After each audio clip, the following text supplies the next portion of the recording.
Antecedentes: Revolución industrial en los Estados Unidos. Demanda obrera de 1829 de 8 horas de trabajo, 8 horas de sueño y 8 horas para la casa. En 1868, el presidente Andrew Johnson promulgó la llamada Ley Ingersoll, estableciendo la jornada de 8 horas.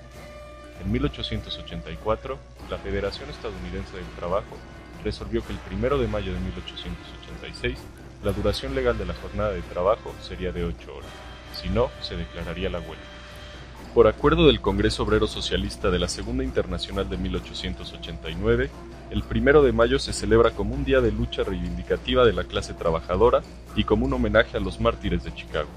Este festejo se celebra en la mayoría de países del mundo, paradójicamente no en los Estados Unidos, donde se llevaron a cabo los hechos. El 1 de mayo de 1886, 200.000 trabajadores estadounidenses iniciaban la huelga y 200.000 más amenazaban con paros parciales. A diferencia de otros estados norteamericanos, en Chicago, las movilizaciones continuaron los días 2 y 3 del mismo mes. La policía reprime violentamente las manifestaciones obreras, dejando varios heridos y muertos en los acontecimientos. La revuelta de Haymarket. Se concentraron en esta plaza más de 200.000 manifestantes para protestar por la represión sufrida en los anteriores días. Un explosivo mata a un policía y se desencadena la matanza contra los obreros indefensos. Se decreta el estado de sitio y el toque de queda, además del encarcelamiento de cientos de trabajadores acusados de matar al policía. 3 líderes del movimiento fueron condenados a la cárcel y 5 a la horca. José Martí escribe: Salen de sus celdas, se dan la mano, sonríen, les leen la sentencia, les sujetan las manos por la espalda con esposas, les ciñen los brazos al cuerpo con una faja de cuero y les ponen una mortaja blanca como la túnica de los catecúmenos cristianos.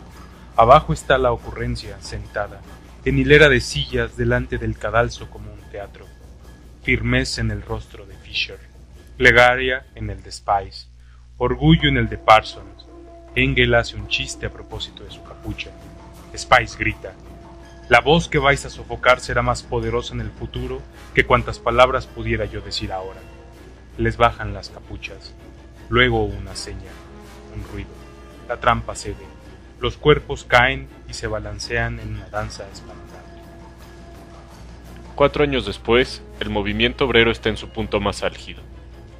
Federico Engels, en el prefacio de la edición alemana de 1890 del Manifiesto Comunista, dice: Pues hoy, en el momento en que escribo estas líneas, el proletariado de Europa y América pasa revista a sus fuerzas movilizadas por primera vez en un solo ejército, bajo una sola bandera y para un solo objetivo inmediato: la fijación legal de la jornada normal de 8 horas, proclamada ya en 1886 por el Congreso del Internacional celebrado en Ginebra, y de nuevo en 1889 por el Congreso Obrero de París. El espectáculo de hoy demostrará a los capitalistas y a los terratenientes de todos los países que, en efecto, los proletariados de todos los países están unidos. Ah, si Marx estuviese a mi lado para verlo con sus propios ojos. Primera celebración del Día del Trabajo en México. Señala Jacinto Huitrón en su obra Orígenes e Historia del Movimiento Obrero en México: Ese 1 de mayo de 1913, por medio de una manifestación de 20.000 obreros frente al antiguo Palacio Municipal, habló el licenciado Sotoygama y ante la Cámara de Diputados José Colado, pidiendo el bloque renovador la implantación de la jornada de las 8 horas, el descanso dominical y la indemnización por accidentes de trabajo. En un gran cartel decía: ni odio de razas ni división de credos. Para el trabajador no hay más patria que el mundo, ni más religión que la justicia social. El 1 de mayo, la Casa del Obrero Mundial se manifiesta en contra de la dictadura huertista. El 27 de mayo de 1914, la Casa del Obrero Mundial es clausurada, sus dirigentes encarcelados y algunos fusilados. Libertad de pensamiento, libre acuerdo y libre federalismo fueron los objetivos fundamentales de la Casa del Obrero Mundial. Con el asentamiento del control corporativo del movimiento de los trabajadores, el 1 de mayo se tornó en una fiesta cívica del régimen. Sin embargo, al paso del tiempo, el papel del Estado en la economía se erosionó, en detrimento de las plantas laborales y evidenciando el desgaste del corporativismo subordinado a la política económica neoliberal. El surgimiento de tendencias democráticas y de sindicatos independientes mermó la capacidad del Estado de usar el 1 de mayo para promocionarse. La última versión de la Ley Federal del Trabajo, que reconoce diversos tipos de sindicatos, data de 1966. ¿Qué ha pasado en los últimos 30 años? El país ha estado inserto en ciclos de crisis económicas y políticas, mismas que posibilitaron la implantación unilateral de políticas neoliberales como medio de conseguir apoyo, reconocimiento y financiamiento de instancias internacionales. Se inició una transición que solo ha significado alternancia en el gobierno, sin implicar cambios a las políticas laborales que benefician a las y los trabajadores. Se han aprobado reformas de modernización productiva y flexibilización laboral, que realizadas sin intervención de la representación sindical, han sido en perjuicio de las y los trabajadores.